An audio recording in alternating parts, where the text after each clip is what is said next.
So to solve polynomial and rational inequalities is going to be based on something that we've seen before, which is the idea, if I have a positive number and I multiply it by a positive number, what kind of number am I going to get?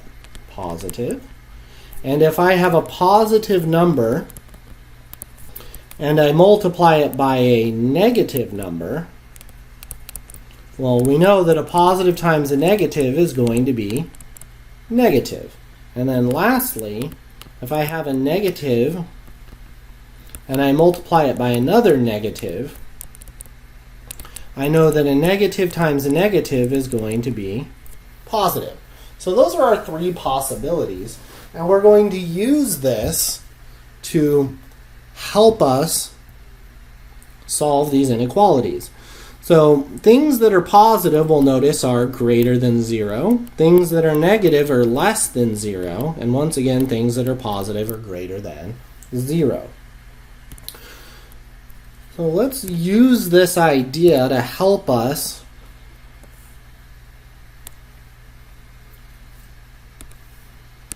resolve this next example.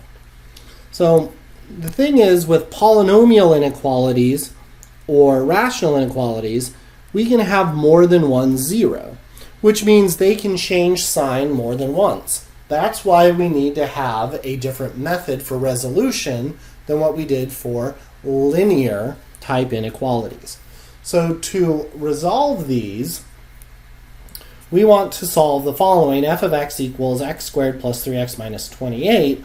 And we want to solve the following. We want the inequality f of x is greater than or equal to 0.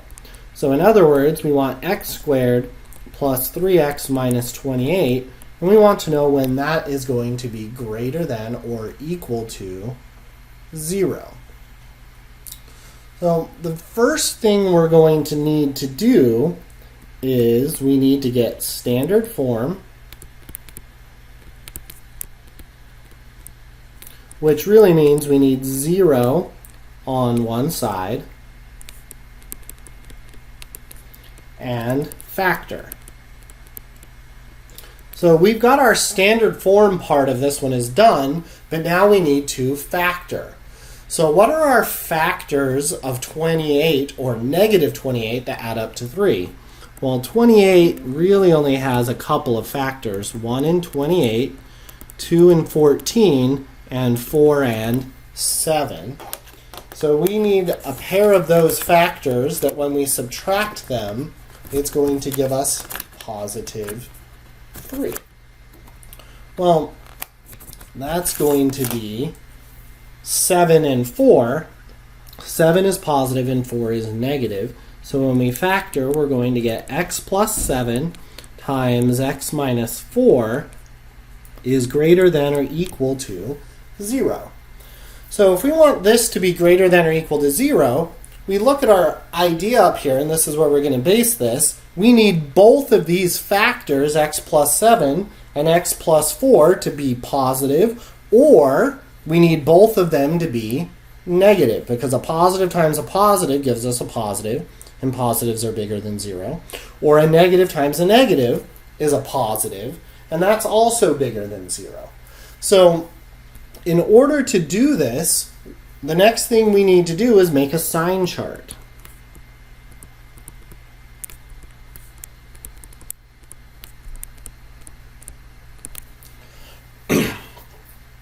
So the thing that we want to take note of is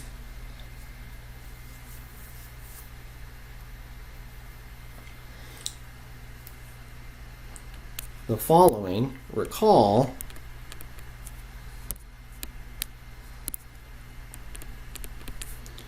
a function can only change sign at its zeros. So what would be our two zeros? So our zeros are x equals negative 7 and x is equal to positive 4. So those are our two zeros, and we know that it can only change sign at those two zeros. So I'm going to label them each on my number line. So my two zeros are -7 and +4. So then I need to test a point in each of these regions.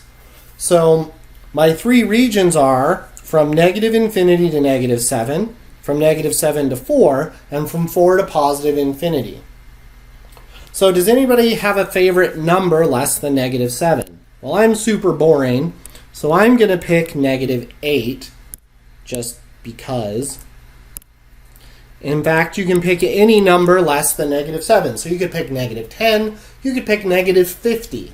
They're all going to be the same in what we're going to do. So if we look at our original function, we can use our calculator to help us out.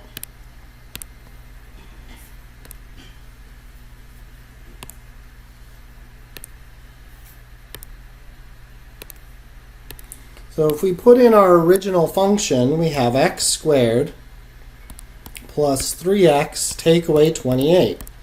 And we need to put into it our value. So we're going to put in -8. So I go alpha trace, take y1, and I input -8. And what does it tell me? +12. Well, I don't care about the number, I just care about the sign. So in this region, it's going to be positive. Then I need to pick a sample point between -7 and 4. So I'm going to pick 0. And if I put 0 in, I go alpha trace of 0. And then we'll notice it changes from positive to negative, because what's y1 of 0? -28. So here it's negative.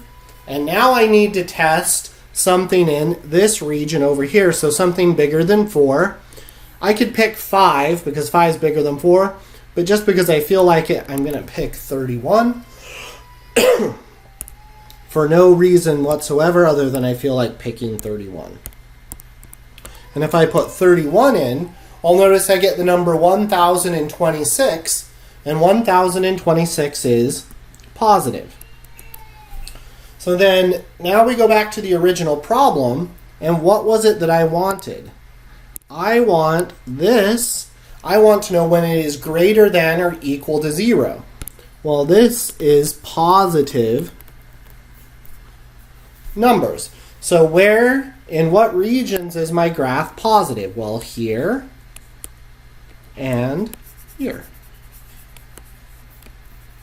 So then my solution is going to be from -∞ to -7, unioned with 4 to +∞. And now I need to determine whether I'm going to use rounded parentheses or square brackets. Well, up here I have the or equal to. So both of these are going to get a square bracket. So my solution is from -∞ to -7 included, or from +4 to infinity also included. And that gives me my solution to that inequality. So let's kind of recap for just a second. So to solve a polynomial inequality, we need to get it into standard form. We factor it or solve it to find its zeros.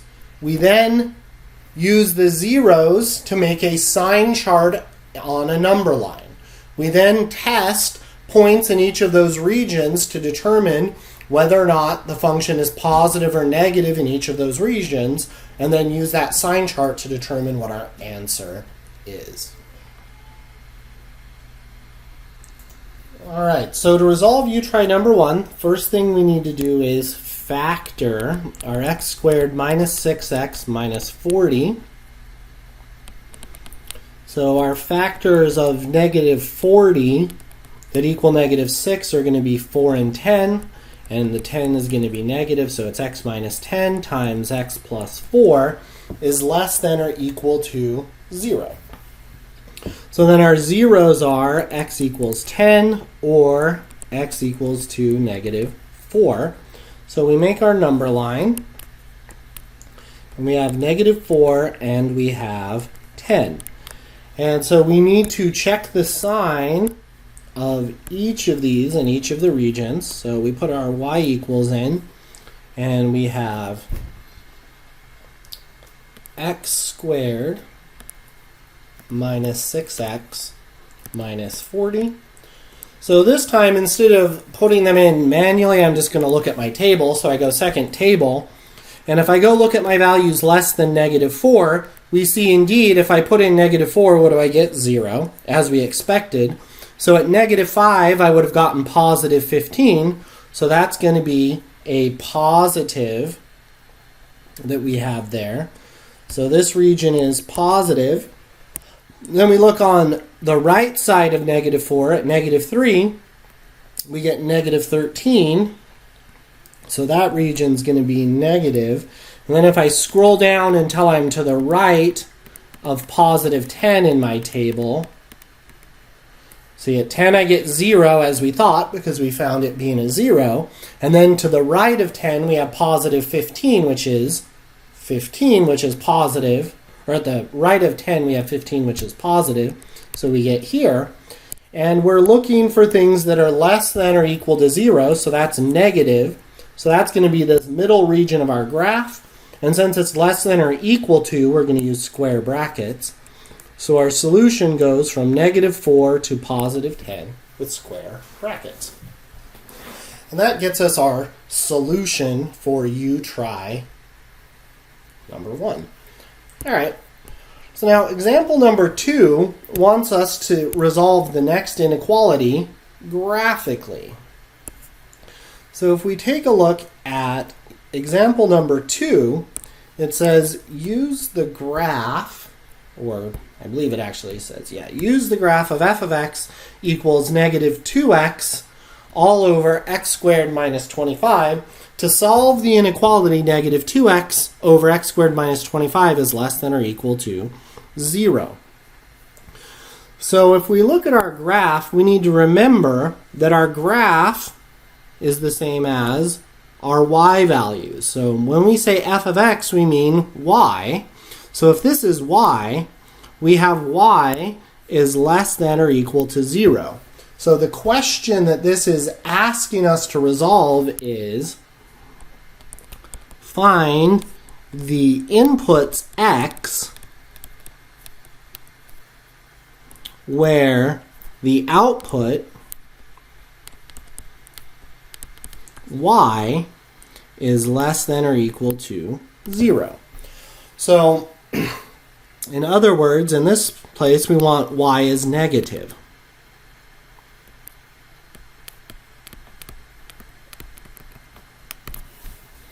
So where are our y values negative? Well, y values are negative when they're below the x-axis. So that's going to be here, and it's going to be here. But what we want is the input values, or x. So my inputs go from the vertical asymptote to my x-intercept, and then from my vertical asymptote this way. So when we're solving it graphically, the question is asking us about the y values. When are the y values less than or equal to 0? But our answer is we want the inputs x. So they're going to be from our vertical asymptote, which is at negative 5 to 0, unioned with our vertical asymptote once again, which is 5, all the way to positive infinity. And we know the positive infinity gets a rounded parenthesis, but now we need to figure out things, whether they get parentheses or brackets. So we have the or equal to, right, in our inequality, but we have to be careful and think about what we were talking about in the previous section. When we found vertical asymptotes, the vertical asymptotes were points that were removed from the domain. So if this is right here at a vertical asymptote, is negative 5 in the domain? The answer is no, because negative 5 is a vertical asymptote. So negative 5 gets a rounded parenthesis because it's not in the domain. It is a vertical asymptote, right? What about 0? Is 0 in the domain? Well, the answer is yes, because it's just an x-intercept or a 0. So it is in the domain, so it gets a square bracket. What about the number positive 5? No, once again, because it is a vertical asymptote, so it also gets a rounded parenthesis. So when we get our solution to our inequality, it goes from negative 5 to 0, 0 included, unioned with 5 to infinity, not including 5 or infinity. So we have to be a little bit careful with which points we include. And the key that we need to remember is vertical asymptotes visually are the points that were removed from the domain. So they cannot be included even if there's a less than or equal to or a greater than or equal to, because they weren't in the domain to start with. So it's easy to forget that when we're resolving some of these problems. All right, we're now ready to take a look at example number 3.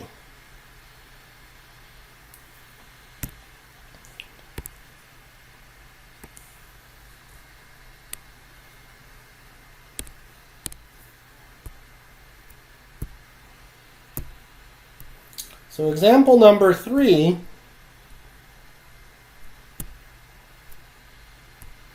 wants us to resolve this. You can try to graph it on your graphing calculator and do it like we did with the previous one, but it's going to be problematic. The reason for that is when you have non-integer x-intercepts or vertical asymptotes, they become harder to do visually. So we're going to solve this one the same way that we solved the polynomial ones. So what was our first step when we needed to resolve our polynomial? We need to get 0 on one side and then factor.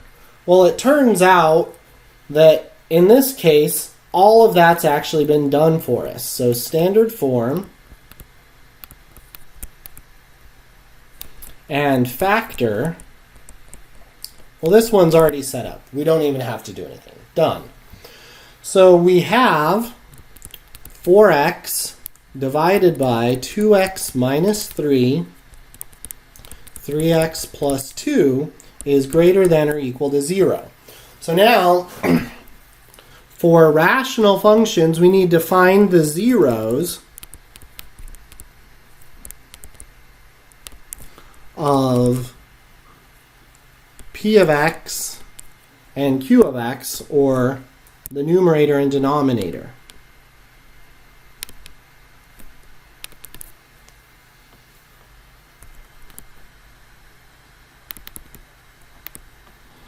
So for our numerator,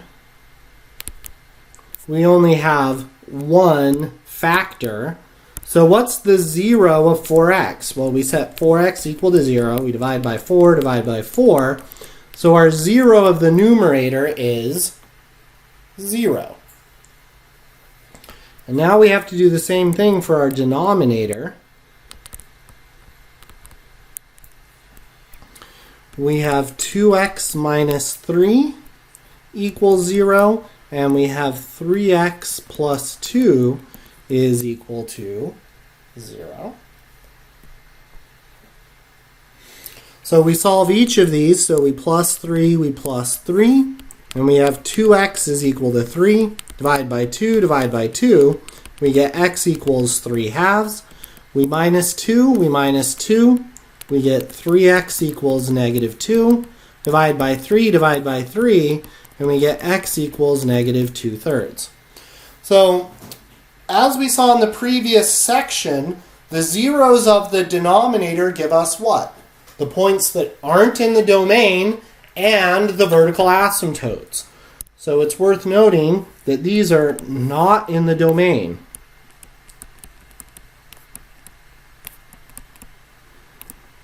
because they came from the denominator. So they're actually vertical asymptotes.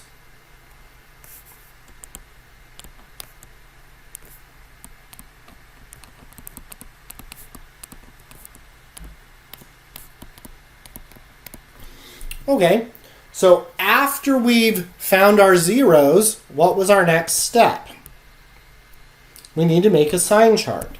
And it can only change signs at its zeros. So we make our number line, just like we did before, and we have our zeros. So our zero of the numerator is 0. And then we have negative 2/3, and then we also have 3/2, right? So how many regions are we going to need to check this time? Well, 1, 2, 3, 4, right? We have 3 zeros, so we need 4 regions. So I'm going to pick my sample points. So I need something less than negative 2/3. So that one I'm going to pick negative 1. I need something between negative 2/3 and 0. So that's negative 1/3. I need something between 0 and 3/2. I can pick 1. And I need something bigger than 3/2. So I'm going to pick 2. So this time we're definitely going to want to use our calculator. Some of the other ones were simple enough that you could probably just do them in your head. I would strongly not recommend that with these ones. So we have 4x and then alpha y equals, choose our fraction, so 4x over 2x take away 3 times 3x plus 2. When we have that in our y1, we now need to come down and check our sample points. So if I go alpha trace and I grab my y1, so y1 of negative 1 gives me negative 4/5. So that tells me that this region is going to be negative. And then I check negative 1/3.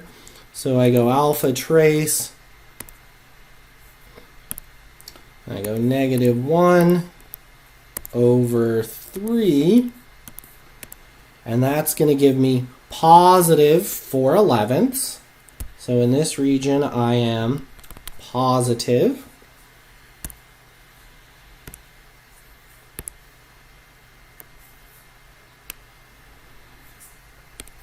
And then I've got 2 more sample points I need to check.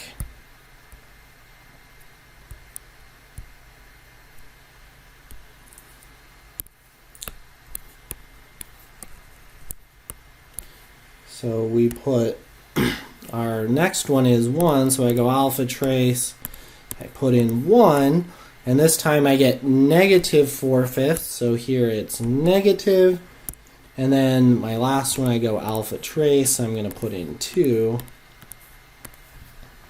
and it gives me positive 1, so here it's going to be positive.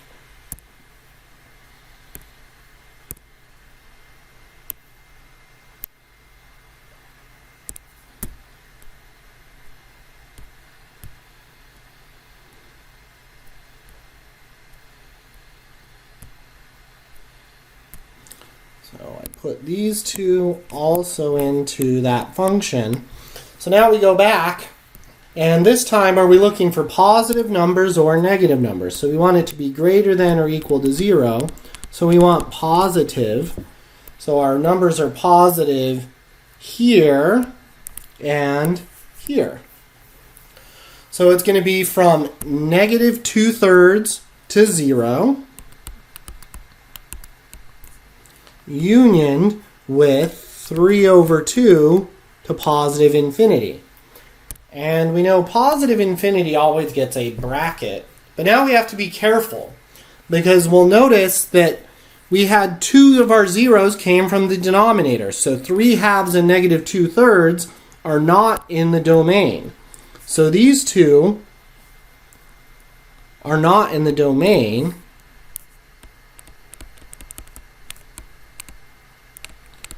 So they can't be included.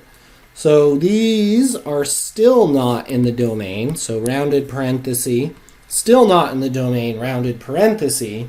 So the only one that is in the domain is 0, so that one's going to get a square bracket.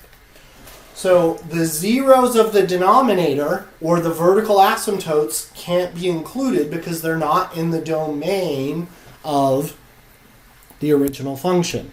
And that's super easy to forget, so don't forget the zeros of q of x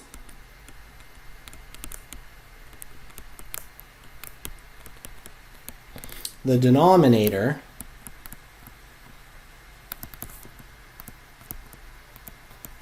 are not in the domain.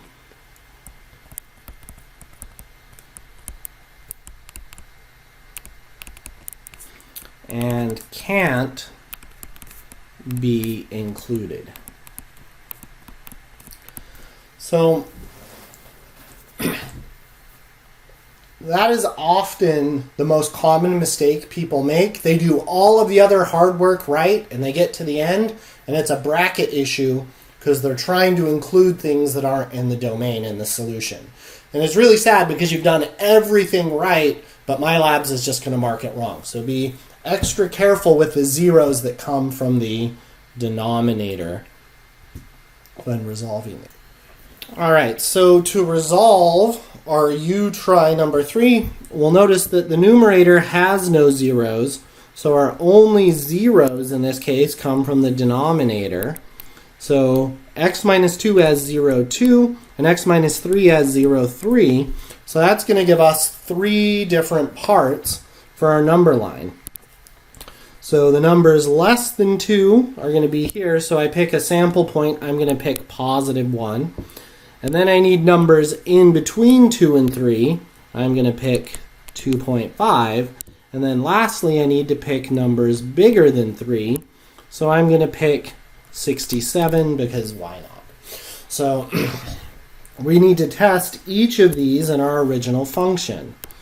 So we put in our function, we have 7 over x minus 2 times x minus 3.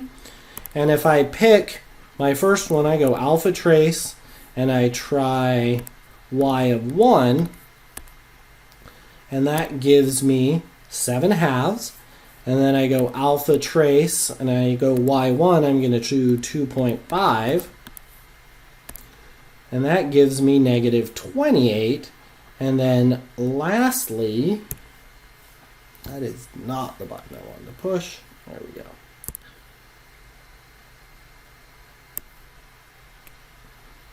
We have these two regions, so we're going to have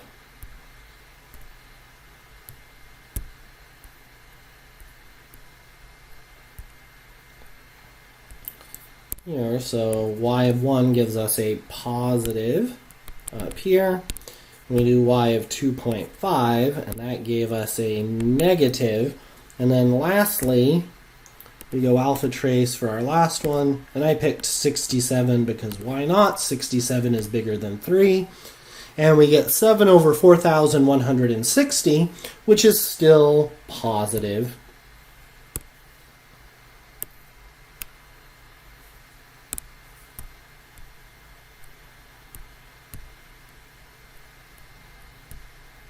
So in our last zone, over here we put in 67 and we still get positive.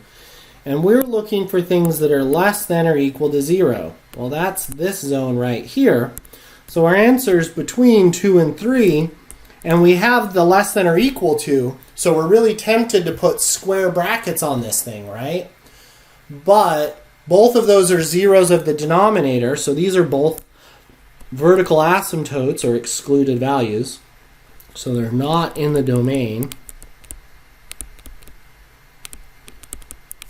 So both of them get a rounded parenthesis because they're not in the domain and they're both excluded. So we just need to be a little careful with that. All right. So we have one more example, and in this last example we're going to kind of go through all of the steps. So in all of the previous ones, we've always had standard form right from the get-go. Well, this one does not. So the very first thing we need to do is get 0 on one side. So to get 0 on one side, the first thing we are going to do for standard form is we need to subtract the 3 over x squared minus 25 from both sides. So we're going to minus 3 over x squared minus 25. And that gives us 2 over x squared minus 6x plus 5 minus 3 over x squared minus 6x plus 5 is now less than or equal to 0. So now we need to factor and combine. So we factor each of these, and we get 2 over, our factors of 5 that add up to -6 are -1 and -5, minus 3. Oh my goodness, I wrote the wrong denominator here. It was 3 over x squared minus 25. I had a typo when I brought that down. And now we need to factor x squared minus 25. So that's going to be x minus 5 times x plus 5 is then less than or equal to 0. So our goal then is we need to subtract these two things from each other. So before we can subtract, we need to get our LCD. So our LCD for these two things, I have an x minus 1 here, and I have none here, so I need 1x minus 1. I have 1x plus 5 and 1x minus 5 and 1x minus 5, so I need 1x minus 5. I have no factors of x plus 5 and one factor of x plus 5. So that gives me x plus 5. So I need to build each of these fractions by creating the LCD.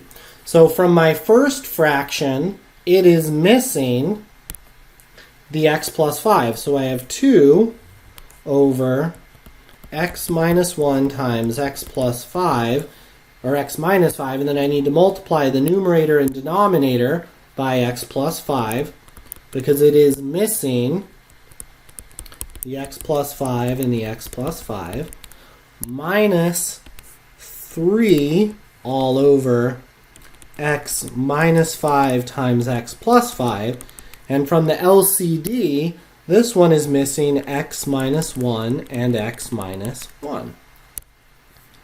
It's less than or equal to 0. So now we have our common denominator. We can combine these two things.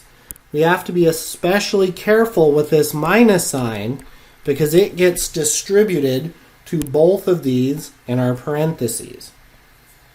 So that gives me, distributing in our first one, we have 2 times x is 2x, 2 times 5 is 10, and then here, negative 3 times x is negative 3x, and negative 3 times negative 1 is positive 3, all over our LCD, which is x minus 1 times x minus 5 times x plus 5 is less than or equal to 0. So now we need to continue collecting our like terms. So 2x minus 3x is negative x, and then we have 10 plus 3 gives us 13.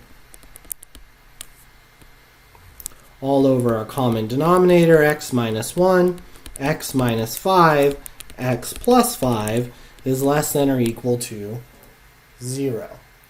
So now we've got everything on one side and factored. So we need to find our zeros. So we have our numerator, and what's our 0 of the numerator going to be? Well, in this case, we have negative x plus 13 is equal to 0, so we add x, and that gives us 13 is equal to x. So that's our 0 of the numerator. And what would our 0 of the denominator be? Well, here we would have 3 of them. We have x minus 1 equals 0, x minus 5 equals 0, and x plus 5 equals 0. So our zeros are going to be x equals 1, x equals 5, and x equals 2, negative 5. So we have all of our zeros. So finally, all right, so now we need to make our number line, and we have all of our zeros now. So we have negative 5, we have 1, we have positive 5, and we have 13. So now, how many different regions are we going to have this time? 1, 2, 3, 4, and 5 of them, right? So I'm going to pick negative 6, 0, 4, and 7, and 14. So this time, let's go ahead and put our original function in after we subtract. So we're really going to need this guy is what we want to put into our calculator. So we grab our calculator, we go y equals, and let's clear this out, 2 over x squared minus 6x plus 5, and then it was minus 3 over x squared minus 25.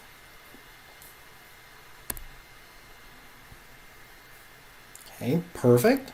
And now we need to test some of our values. So you can plug them all in manually, but since all of these are integers, it's probably faster and easier to just use our table. So if we scroll in our table until we are to the left of negative 5, so negative 5, if we go to negative 6, our output is negative 19 over 77. So that's going to be negative, and in between negative 5 and positive 1, they all look positive. So it's going to be negative, positive. Now if we scroll back this way, between 1 and 5, we notice that they are all negative again. So we're negative. We keep scrolling, and then after 5 and between 13, they all look positive, and at 13 we get 0, and then so positive, and then after 13, at 14 they go back to being negative, so positive and negative. So we'll notice on our calculator, at each of these three, what did it say in our calculator? It said error, because these were zeros of the denominator, so not in the domain. But if you look at 13, it does give us a value, and what does it give us?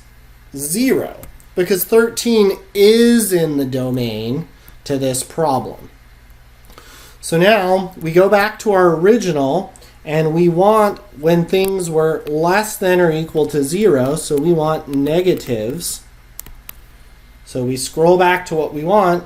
The negative regions are going to be here, here, and here. And then we have our points that aren't in the domain, so we go from negative infinity to negative 5, not included, unioned with 1 to 5, neither of those are included, unioned with 13, 13 is in the domain, so it's included all the way to positive infinity. And that would be our final solution. So we have those three parts where that inequality is true.